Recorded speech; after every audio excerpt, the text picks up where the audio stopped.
Hi friends, ഇന്ന് നമുക്ക് തട്ടുകടയിലൊക്കെ കിട്ടുന്ന നല്ല ടേസ്റ്റി ആയിട്ടുള്ള ക്രിസ്പി ആയിട്ടുള്ള പരിപ്പ് വടയുടെ റെസിപ്പി നോക്കാം. അതിനുവേണ്ടി 1 കപ്പ് കടലപ്പരിപ്പ് വെള്ളത്തിലിട്ട് വെച്ചതാണ്. ഇത് ഓവർനൈറ്റ് സോക്ക് ചെയ്തതാണ് കേട്ടോ.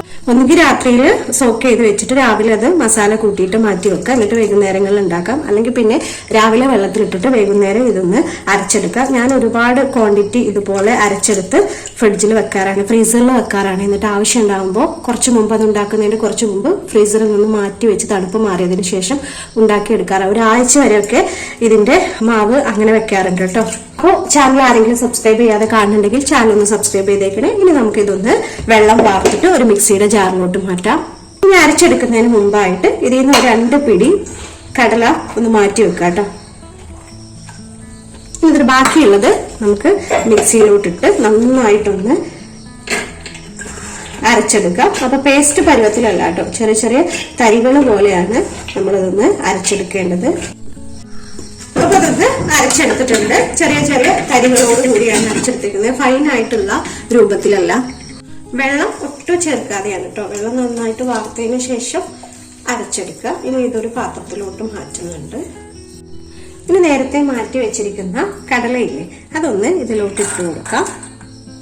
കൂടെ തന്നെ 2 പച്ചമുളക് അരിഞ്ഞെടുത്തതാണ് ചെറുതായിട്ട്, അതൊന്ന് ഇട്ട് കൊടുക്കാം കേട്ടോ, എരിവിന് ആവശ്യമായിട്ടുള്ളത്. അതുപോലെ തന്നെ 2 വറ്റൽമുളകും കൂടെ അരിഞ്ഞെടുത്തതാണ്, അതും കൂടെ ചേർത്ത് കൊടുക്കാം. ഇനി ഒരു ചെറിയ കഷ്ണം ഇഞ്ചി പൊടിയായിട്ട് അരിഞ്ഞത് ചേർത്ത് കൊടുക്കുന്നുണ്ട്.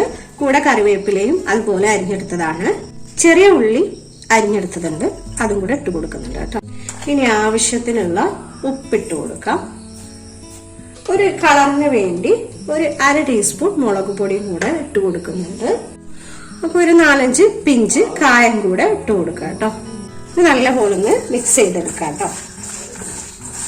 ഈ ഒരു മസാല ഉണ്ടാക്കി വെച്ചാൽ കുട്ടികളൊക്കെ ഉണ്ടെങ്കിൽ നമുക്ക് ഒരു പ്രാവശ്യം ഉണ്ടാക്കിയിട്ട് പിന്നെ ഇത് എപ്പോഴും ഉണ്ടാക്കാൻ പാടല്ലേ. കാരണം കടലൊക്കെ വെള്ളത്തിൽ കുതിർത്ത് വെക്കണം, പിന്നെ അത് കുറച്ച് നേരം നന്നായിട്ട് സോക്ക് ചെയ്യണം. അപ്പൊ അതൊക്കെ പാടായത് കാരണം ഇതിങ്ങനെ ഉണ്ടാക്കി വെച്ചിട്ട് നല്ലൊരു എയർ ടൈറ്റ് കണ്ടെയ്നറിൽ ഈ മസാല ഉണ്ടാക്കിയിട്ടൊന്ന് അടച്ചു വെക്കുകയാണെങ്കിൽ നമുക്ക് ആവശ്യമുള്ള സമയത്ത് ഫ്രീസറിൽ വെക്കണം. അതിനുശേഷം ആവശ്യമുള്ള സമയത്ത് നമുക്ക് തണുപ്പ് മാറിയതിന് ശേഷം ഉണ്ടാക്കിയെടുക്കാൻ പറ്റും.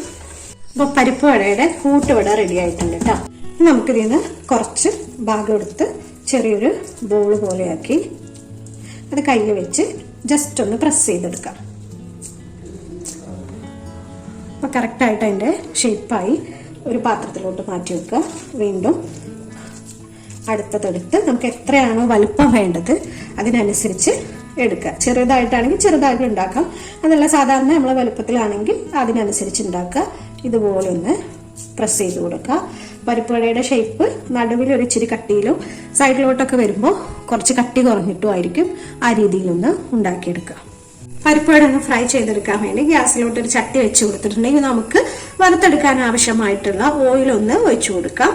ഓയിലോ വെളിച്ചെണ്ണ ഏത് വേണമെങ്കിലും ഉപയോഗിക്കാം. എണ്ണ നല്ല പോലെ ചൂടായിട്ടുണ്ട് കേട്ടോ. നമുക്ക് പരിപ്പ് വട അതിലോട്ട് നേരത്തെ ഷേപ്പ് ചെയ്ത് വെച്ചിരിക്കുന്നത് ഇട്ട് കൊടുക്കാം. ഇട്ട് കൊടുക്കുമ്പോൾ തീ എപ്പോഴും ഹൈ ഫ്ലെയിമിൽ വെക്കുക. അതിനുശേഷം ഒരു മീഡിയം ഫ്ലെയിമിൽ ഇട്ടിട്ട് വേണം നമ്മൾ പരിപ്പ് വട ഒന്ന് വേവിച്ചെടുക്കാൻ. അല്ലെങ്കിൽ അതിന്റെ ഉൾവശം ഒന്നും ക്രിസ്പി ആയിരിക്കില്ല. പുറംഭാഗം നല്ലപോലെ മുരിഞ്ഞു വരും, പക്ഷെ ഉൾവശം വേവണമെങ്കിൽ നമുക്കൊരു മീഡിയം ഫ്ലെയിമിലിട്ട് നന്നായിട്ടൊന്ന് നല്ല വേണം വേവിച്ചെടുക്കാൻ. ഇനി ഒന്ന് തിരിച്ചിട്ട് കൊടുക്കാം കേട്ടോ. മെല്ലെ ഒന്ന് തിരിച്ചിട്ട് കൊടുക്കാം. 2 ഭാഗവും നല്ല പോലെ ഒന്ന് മുരിഞ്ഞു വരുന്നത് വരെ ഒരു മീഡിയം ഫ്ലെയിമിലിട്ട് വേണം ഒന്ന് വേവിച്ചെടുക്കാൻ. ഇടയ്ക്കിടയ്ക്ക് തിരിച്ചു മറിച്ചൊക്കെ ഇട്ട് വേവാത്ത ഭാഗങ്ങളൊക്കെ ഒന്ന് കറക്റ്റായി നോക്കിയിട്ടൊന്ന് തിരിച്ചിട്ടൊന്ന് ഫ്രൈ ചെയ്തെടുക്കാം. അപ്പോൾ ഇത് നല്ല പോലെ ഒന്ന് ഫ്രൈ ആയി നല്ല ബ്രൗൺ കളറായി വന്നിട്ടുണ്ട് കേട്ടോ. നമുക്കിതൊന്ന് കോരി മാറ്റാം എണ്ണയിൽ നിന്ന്. ബാക്കിയുള്ളതും ഇതുപോലെ ഒന്ന് ചെയ്തെടുക്കാം കേട്ടോ. അപ്പോൾ നമ്മുടെ പരിപ്പ് വട ഇവിടെ റെഡി ആയിട്ടുണ്ട് കേട്ടോ. വളരെ ക്രിസ്പിയാണ്, അതുപോലെ ടേസ്റ്റിയാണ് കേട്ടോ. അപ്പോൾ ഇനി നിങ്ങൾ വീടുകളിലൊക്കെ പരിപ്പ് വട ഉണ്ടാക്കി നോക്കുമ്പോൾ ഈ രീതിയിലൊന്നും ഉണ്ടാക്കി നോക്കുകൊണ്ടു. അതുപോലെ റെസിപ്പി ഇഷ്ടമായിട്ടുണ്ടെങ്കിൽ വീഡിയോ ലൈക്ക് ചെയ്യാനും ഷെയർ ചെയ്യാനും കമൻറ്റ് ചെയ്യാനൊന്നും മറക്കരുത്. നമ്മൾ 1 കപ്പ് കടലപ്പരിപ്പാണ് എടുത്തത്. അപ്പോൾ ഏകദേശം 10 എണ്ണം നമുക്കിത് വെച്ചിട്ട് ഉണ്ടാക്കാൻ പറ്റിയിട്ടുണ്ട്. അപ്പോൾ ഇനി ഏറെയൊക്കെ നമ്മൾ വെള്ളത്തിൽ ഇടുകയാണെങ്കിൽ അതൊന്ന് മസാല കൂട്ടി വെച്ച് ഫ്രീസറിൽ വെച്ചാൽ നമുക്ക് ആവശ്യം ഉണ്ടാകുമ്പോഴും ചെയ്തെടുക്കാൻ പറ്റും. അപ്പോൾ അടുത്ത വീഡിയോയിൽ കാണാം. Okay, thank you.